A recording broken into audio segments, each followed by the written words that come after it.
Welcome to today's Explainer. We're going to break down a genuinely fascinating piece of source material today, Zhufang's comprehensive analysis of the 8 major life views that basically drive all of human existence. It all ultimately leads to this mysterious spiritual perspective of a group known as the Chanyuan Celestials, which is a community focused entirely on achieving a higher, more harmonious state of natural living. Now, if you've ever stopped and wondered why people make the choices they do, why some folks chase money while others chase spiritual enlightenment, well, this analysis provides a really structured roadmap to human motivation. It's an incredible lens for looking at not just society as a whole, but our own internal drivers too. So let's kick things off by just being brutally honest for a second.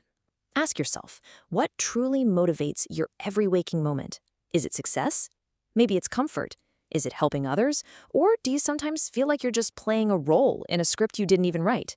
Keep your honest answer in the back of your mind as we go through this text, because I promise you, by the end of this explainer, you're going to be able to categorize exactly where your own worldview fits into these 8 distinct paradigms. But before we dive into the actual categories, we really need to ground ourselves in a clear definition of what a life view actually is. According to our source, a life view isn't just some fleeting random thought. It's a fundamental perspective. It is the core attitude a person holds about value, meaning, and purpose. And crucially, it dictates the chosen path they take to achieve those purposes. You can think of it like the underlying operating system running in the background of literally every decision a person makes. Okay, so here is how we're going to break this down. We'll take an evolutionary journey through these views grouped into 5 thematic buckets. Number 1, material and physical pursuits. Number 2, fame and the ego. Number 3, fate versus free will. Number 4, service and spiritual transcendence. And finally, number 5, the holographic life view. All right, let's jump right into category 1, material and physical pursuits, the foundational desires. So in this very first life view, individuals prioritize material gains above absolutely everything else. For them, if something is unprofitable, it's basically intangible and totally worthless.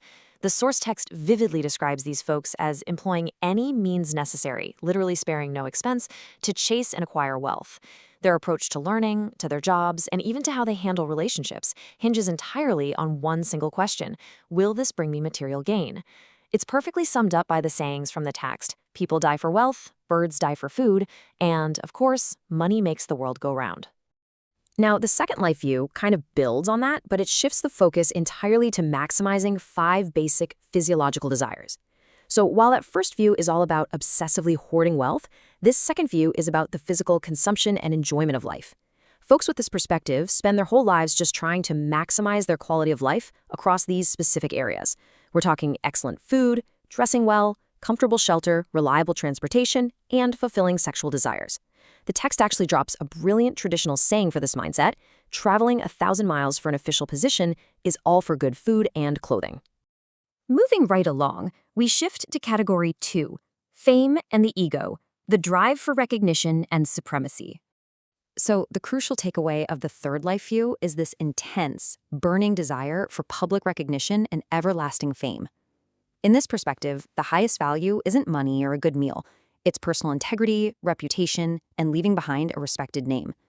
People holding this view want to glorify their ancestors and achieve absolute prominence. And the source notes something really wild here: even if they can't achieve everlasting fame for something good, they are entirely willing to be remembered for something terrible, just as long as they are remembered for thousands of years.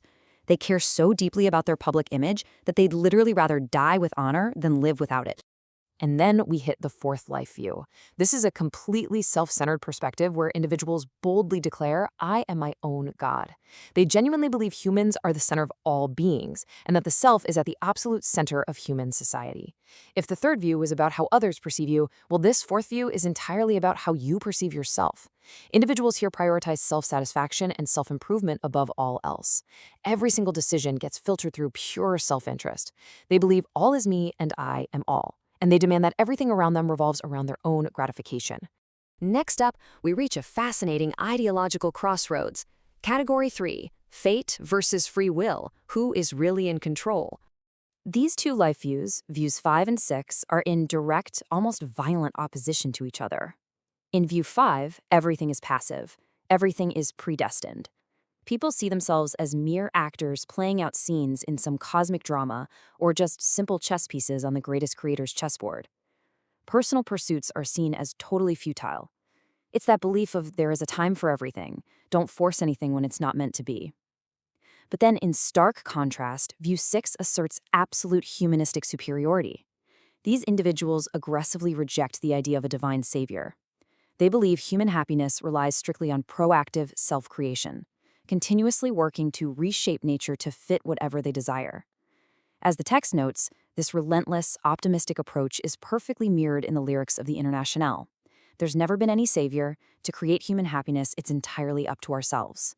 Okay, let's take a breath and step away from the earthly struggles for control, legacy, and money. Transitioning from the earthly to the spiritual. Service and spiritual transcendence.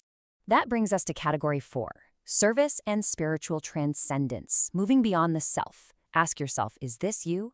Are you driven by a selfless need to serve the public good, or maybe to transcend the material world entirely? This incredibly evocative quote beautifully anchors the 7th life view. Here, individuals are entirely selfless. Their sole guiding principle is to benefit all sentient beings. Unlike that super egotistical 4th view we talked about earlier, these folks dedicate themselves completely to the public good. They emulate the silkworm and the candle from the quote. They literally exhaust themselves in service until their dying breath. Their entire existence is dedicated to guiding all sentient beings, which the author describes as the absolute pinnacle of this specific life view. Now, the 8th view, attaining immortality or Buddhahood, takes this a whole step further by rejecting the material world entirely. These individuals view life as a dream, a total illusion. To them, the worldly realm simply isn't worth pursuing at all. Instead, their passion is entirely focused on spiritual practice to attain supreme enlightenment and reach heaven. Because they have zero desire to create within the material world, they have absolutely no inclination to marry, start families, or have kids. Interestingly enough, the source notes they do not have a concept of the greatest creator.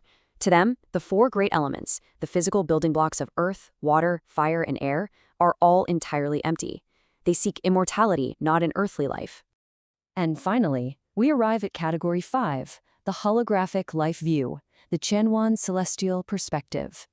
So, the text abruptly introduces us to this holographic life view. It frames it as the ultimate synthesis of all human motivation, the highest possible evolutionary step for a Chanyuan celestial. It promises to reveal exactly 8 fundamental principles that unlock this final perspective. And then, actually, you're not going to believe this. The source material completely cuts off. It leaves us right on the edge. It introduces this supposedly ultimate framework without giving us a single detail of what those 8 principles actually are. So we are left with a profound mystery to summarize our journey today. Considering everything we've explored, the intense pursuit of wealth and physical pleasure, the craving for legacy, the deep divide between passive fate and aggressive human creation, and finally, ultimate spiritual detachment, what do you think makes up those 8 principles of the holographic life view? And looking back at the 8 major life views we did uncover today, which one most closely aligns with your own? Take a moment to really reflect on what truly drives your choices. I'll leave you with that thought.